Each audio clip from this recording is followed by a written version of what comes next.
What is going on, everyone? ELT here, and yesterday we got a huge information dump of the Gotham Knights video game courtesy of IGN. This interview where they got to speak with the creative director at WB Games Montreal, Patrick Redding, and senior producer. I'm not even going to try to pronounce his first name, let's just call him Marty over there. They answered a lot of our questions. This reassured any doubts or negatives that I had towards the game when it was initially revealed. I am much more positive about this game now. I am looking forward to it even more than I already was.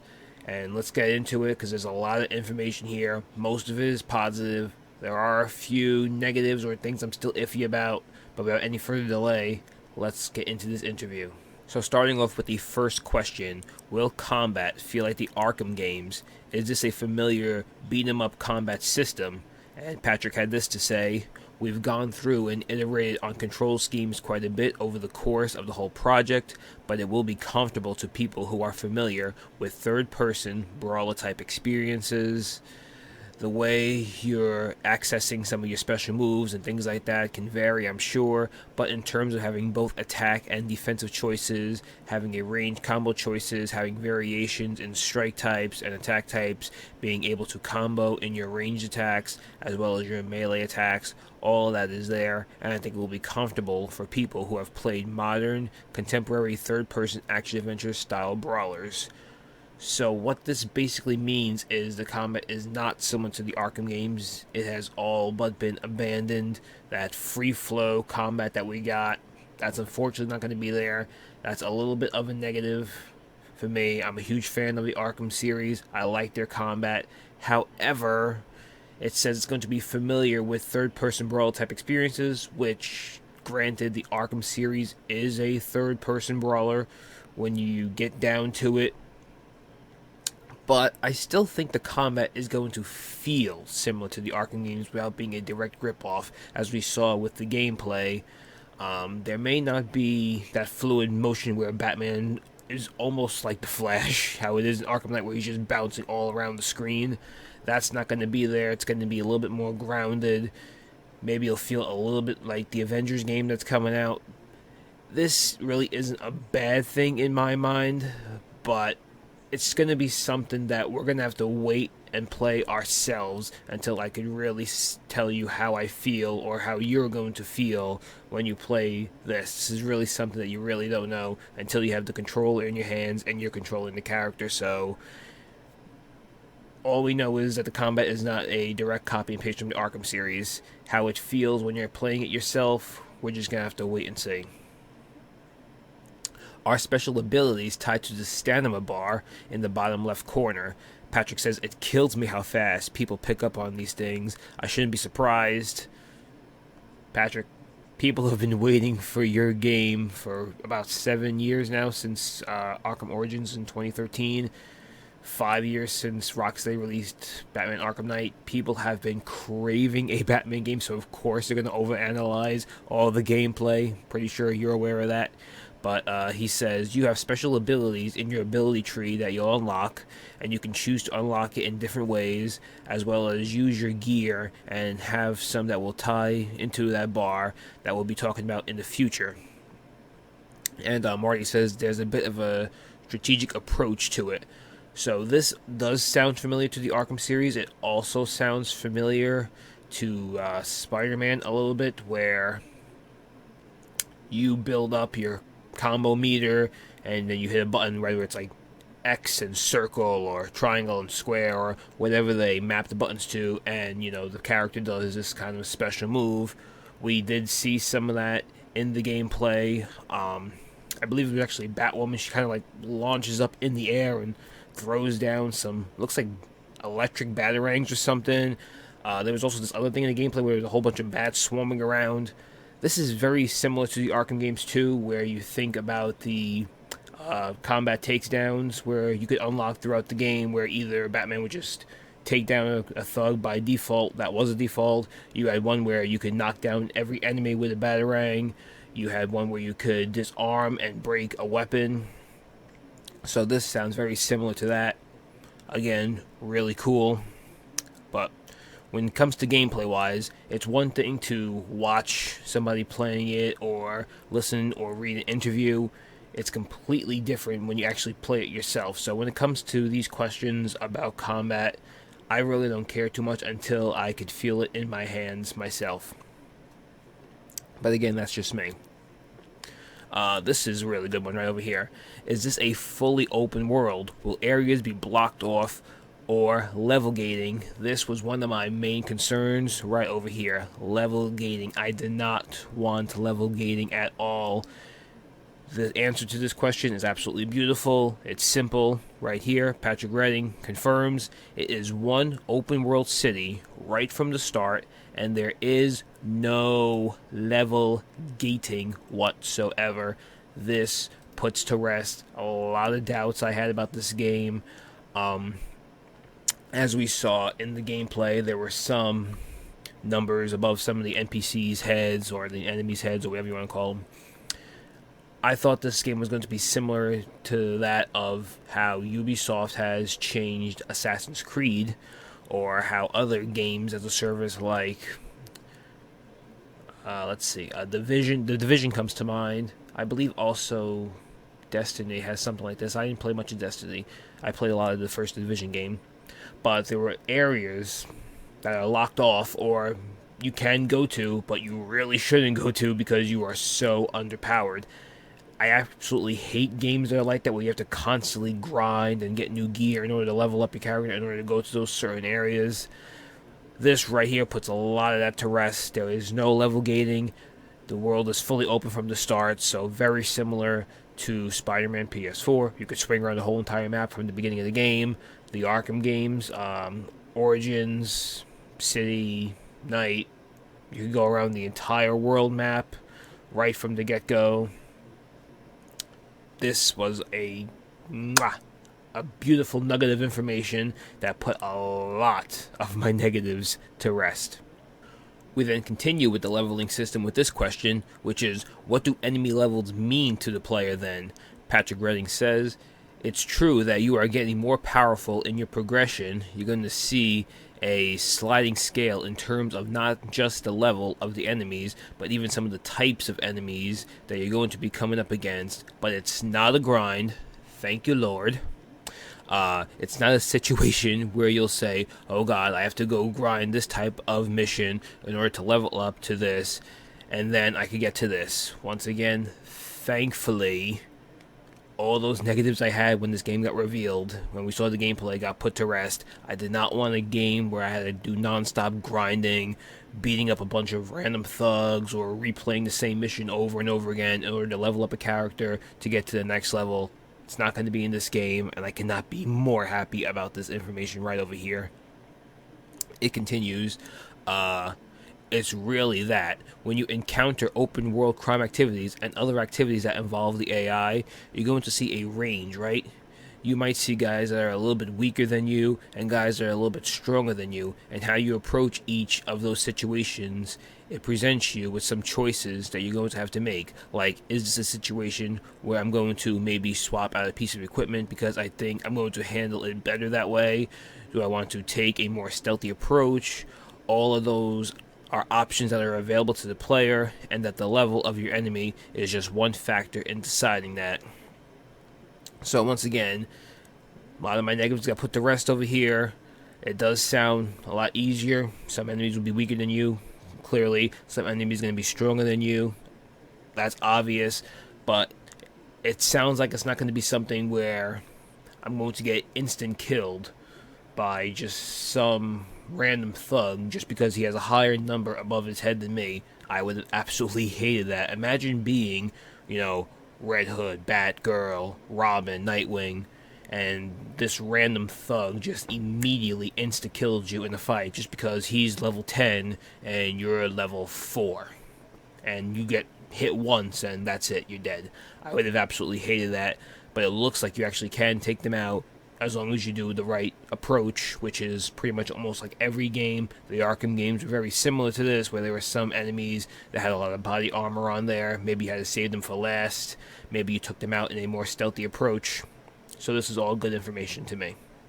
get a look at a beautiful screenshot. We see Red Hood over there, and just looking at this city, looking at the details, you got some fog, you got a bunch of buildings, a lot of high-rises over there. You gotta look at the clock tower. It looks really good. This map is very similar to what I was hoping for in Arkham Knight. Now, the map in Arkham Knight, I don't hate it like some people do. I know there are a few people out there that hate the map of Arkham Knight. I liked it, but I was hoping for more of this, and I'm glad to see that we're getting more of this. I also love the art style, too. It's really starting to grow on me. The next question is, how different can the Knights become? Will my Red Hood be different to someone else's Red Hood? Between the ability tree for Red Hood, which is very unique, and his gear spec, and the way that you can modify and upgrade both his ranged weapons, his melee weapons, and his suit, absolutely. In fact, the range between character builds remains actually quite robust throughout the entire game. This is a generic answer, I gotta say. Kind of generic. It's like, of course, they're gonna say each Red Hood's gonna be different. My Red Hood's gonna be different from your Red Hood, so on and so forth. The question is, how different can they actually be when they're both the same character? They both use guns or tasers or whatever.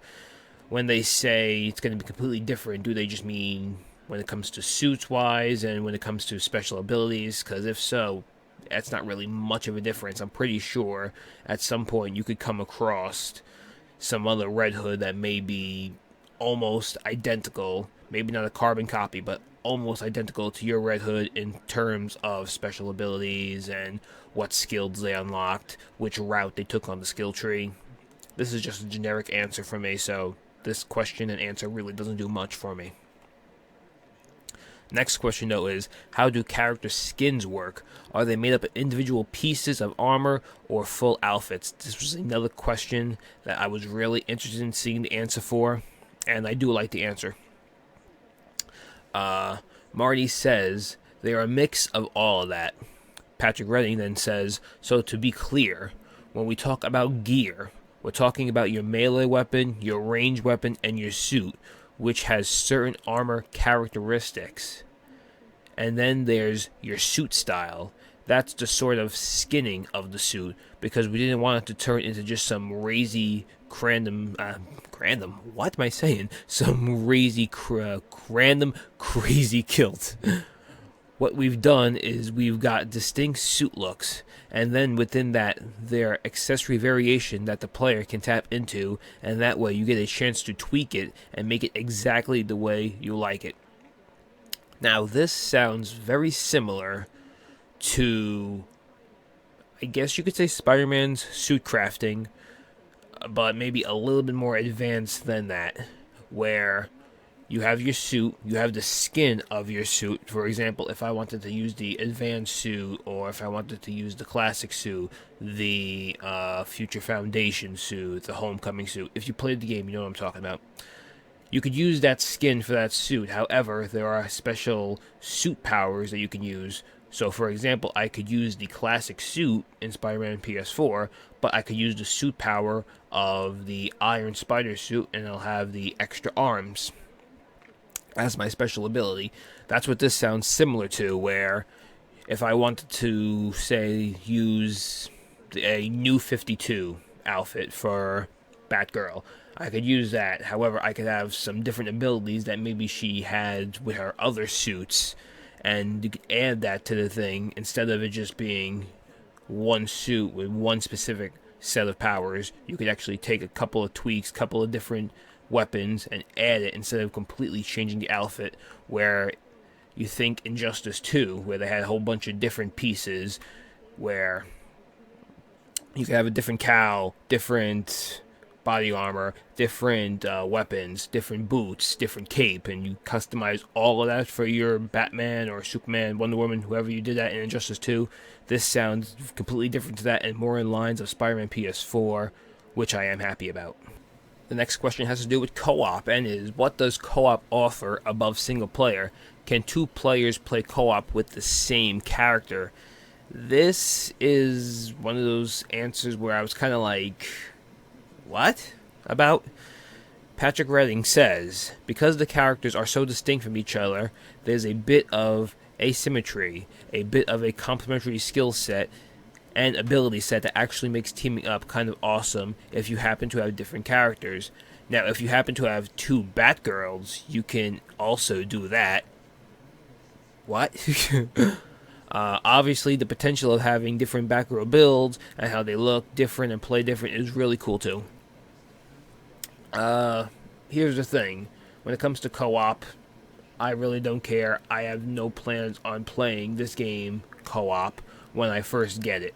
When I first play this game, I'm going to be doing it solo, the way I want it, take my time, do side missions, level up the characters I want to level up, get the upgrades I want to get, and just completely sink my teeth into this game in my own time without having to worry about a co-op partner.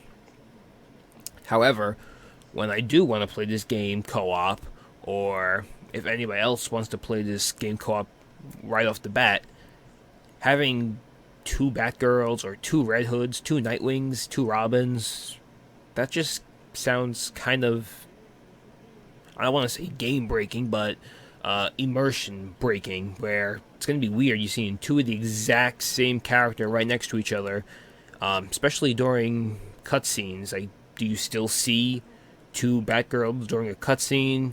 What do the NPCs say to address this? If I'm fighting Mr. Freeze, like you see in the gameplay, does he address the fact that there's two Batgirls there? Or does he just talk to one Batgirl? Does only one Batgirl appear in the cutscene? That answer right here, with the fact you can have two of them, I don't know. I'm going to need to know more information about that. It just doesn't sound right to me. We get another cool shot over here of the city. Nightwing over here looking at the clock tower. Red Hood over here. Again, loving the art style of this game so much. But the next question, is this a games as a service? Uh-oh. What's the answer to this one?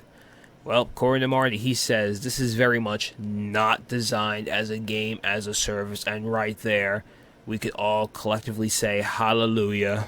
This game is not going to be like Avengers. It's not a game as a service. There is an ability tree, which is different from each of the characters, and then there's the gear that you craft, and so choices that you're going to be making, but that does not mean this is a games as a service, which is wonderful news. I did not want another games as a service similar to Avengers. Not a big fan of games as a service. I'd rather have a game just be the whole entire package right from the get-go. You pay your $60 or however much you paid, and you want to buy the deluxe edition, pay $70, $80, collector's edition, $100, I don't care. You pay however much you want for whatever edition you want of the game, and you get the full package, not half a package and more's to come later, and you have to pay for story packs, or there's a whole bunch of gear or loot that's locked behind the paywall, and you have to pay even more on top of the initial $60 or however much money you put down on the game. Of course, a lot of people hate games as a service, and thankfully this will not be a games as a service. This is by far the best news to come out of this interview by a country mile. Thank you, WB Games Montreal, for not making this a games as a service. These next three questions have a lot to do with the story of the game and how you can play it. First question is, so Gotham Knights is a single self-contained story? Yes, absolutely. That you can also completely experience in solo if you want to. If you're not going to, and you're not going to miss out on anything. If you're playing single player, you can be offline, which is great. If you want to. We think that teaming up and living that dynamic duo fantasy can also be a great experience for players, but we won't force it on them. That is great. I would love to play this game solo player and have no problems whatsoever. However, one question that I have that has yet to be answered: if I wanted two player, can I have two player with the second player being AI and I could just switch between the characters a la Grand Theft Auto 5?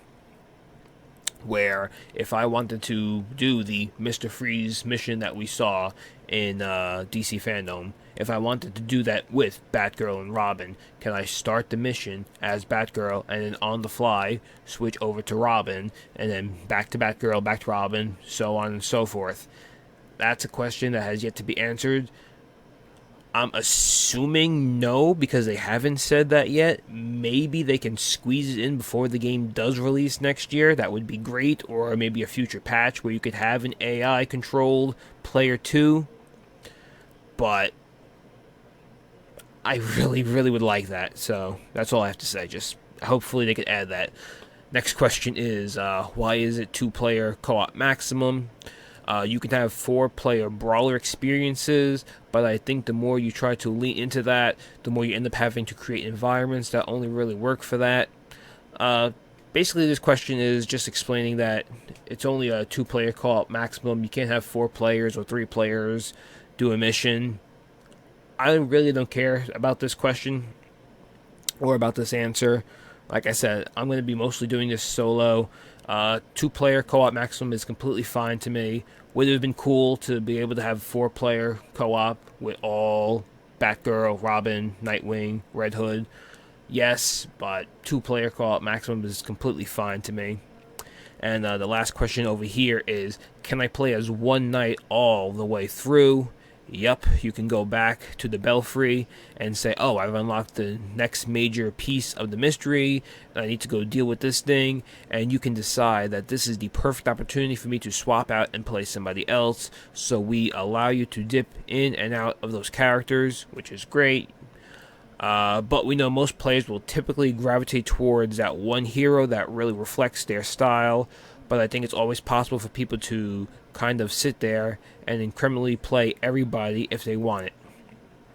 So this is another great question with a great answer. You can play as multiple different characters throughout the entire game. However, you can play as one character if you want. So if you only like the way Batgirl plays, you don't like the way Red Hood, Robin, or Nightwing play, you can play the entire game as Batgirl and Batgirl alone. Same goes for any other character. If you only want to play as Red Hood, you can only play as Red Hood. That's great. However, you do have the option to switch out. This is a beautiful answer, something I wanted to know, and this is a great answer. Next question is, the gameplay trailer mentions that the players halfway through the Mr. Freeze storyline, are there multiple villain quest lines to follow at one time? In which the answer is, that's probably more detailed than we're supposed to do at this stage, but yeah, that's a clue that we have to put in there. Yeah, you got it right. So basically, there's a whole bunch of different villain storylines in this game, which is awesome. I believe they also said they were actually 12 hours into Batgirl's progression in the game, so this seems like a pretty lengthy game, which is incredibly awesome. If you figure 12 hours into Batgirl's progression, do you times that times 4 for the other characters? And in which case, we're looking at a well over 50-plus hour game, at least when it comes to character progression. That sounds really awesome. But this next question is something that's really good too, and that is, what is the time scale of the game? Is there a day-night cycle? It's actually over many nights, so immediately different than Arkham. More realistic than Arkham to believe that all this isn't happening in one night, so that's good. Over many nights, but we do kind of have a day-night cycle, but the daytime is when you spend your time in the Belfry. The Belfry is a super central to our game because it's your base of operations. You get to go back there, analyze all the clues that you've picked up during the previous night, have a little chat with Alfred, craft your gear, and really prepare yourself for the next night of crime fighting. So yeah, daytime is Belfry, and then the night you're roaming the streets, fighting criminals, and unraveling the mystery. This is good and maybe a little bad in the way. So daytime, you're in the Belfry, or their version of the Batcave. That is going to be good when it comes to characters interacting with each other, building character progression. It's going to be great for connecting with the characters more. Think how it was in Spider-Man PS4 when you had Peter Parker going to Feast or something. That really helped build his character, helped build the side characters, the way he interacted with people like MJ, Aunt May, Miles Morales. This is going to be similar in that form, I see, where you're going to actually see them interact with each other more. You're going to see how, you know, Dick Grayson interacts with Barbara Gordon. What's Jason Todd like? Are they happy that he's using guns? Are they pissed that he's using guns? That's going to be a lot there, so it's going to be a really good for the story in the Belfry. Free roaming during the daytime, that's not really like a Batman thing to do, right? You really don't see Batman out during the day, so why would you see Batgirl, Robin, Nightwing, and Red Hood out during the day?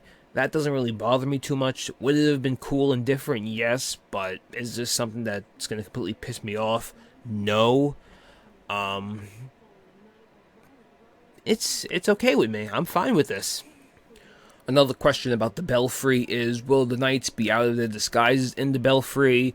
And Marty says, you kind of got a hint of that in our trailer, actually. Patrick Redding says it was more important to us, the Belfry. I mean, obviously it's a huge role to play in how the players manage their characters and their progression and all that, but it is also a narrative space, which is exactly what I was talking about. See them interact with each other in Belfry is going to be amazing. It's a place where the characters are allowed to be seen and have facial expressions and talk with each other, so it serves a dual purpose, and it's a really effective way of using that space. Exactly what I just talked about. It's going to be great to see them interact with each other in the Belfry. Next question is, was this always a non-Arkham game? Yes, 100%. That was something we arrived at early on. We want this to be the start of something, not just a continuation or a prolonging of something. It was always intended as a new franchise set within DC's Batman universe, obviously. Once we had that as not a blank slate, but a clearer possibility space, then we started arriving at some of these other ideas that allowed us to kind of move in a very different direction and, you know, take that step of killing Batman, which I'm still not buying. Batman dead, like dead, staying dead, like Bruce Wayne not coming back at all. Yeah, I'm not buying it, especially from the same developers that said Black Mask was the main villain in Arkham Origins. Remember that? I do. The final two questions of this interview are as follows. Number one, is Gotham Knights story based on existing comics? Honestly, we could probably publish a reading list and post it to our website. I would love that, by the way. And it would be an excellent way for people to get themselves more fully immersed in it. But to be clear, it's an original story. Again, we'll see. It's very much our interpretation of several aspects of the Batman lore and the Gotham City history, and we kind of synthesize them in a way that holds together as a very much and unified storyline. And the last question is, could more stories be told in the Gotham Knights universe then? In which Patrick Redding says yes, but I won't say more than that. And Marty says Gotham Knights is all about growth, and there's room for growth. So pretty much confirming that if this game does well, which I'm assuming it's going to do very well, this is going to turn into its own franchise, and we will see more of Gotham Knights. Now, here's the thing. Batman's still alive. I'm just going to say that. I'm going to say that right now. Why would you build this new Batman gaming universe without Batman? Why would you have us play as 4 of Batman's sidekicks and call it a day? Now, some of us who know these characters, we know that they're actually really cool. You know, Batgirl, Nightwing, Robin, Red Hood. They're really cool characters, and it's great that they're going to be seen more in the general public with this game. However, when you think of Gotham or Knights, you think of Batman. So I'm just gonna say Batman's still alive. I'm still hung up on that, right? I refuse to believe that the Batman is dead in this universe. The Flash could appear to me like he does to Bruce Wayne in Batman vs Superman. The Flash could come through my monitor right now and be like, ELT, it's true, it's always been true, he's dead. And I still wouldn't believe him. That's just how it is. But it's good to know that they're building a new universe not based on Arkham, even though the start of the trailer makes you think of Arkham Knight. Kind of a poor choice there, but I digress. And we will be seeing more of Gotham Knights, I believe, in years to come, which is very exciting. We have a lot of new gaming universes being built, whether it be Insomniac's universe with Spider-Man, Square Enix universe with Avengers.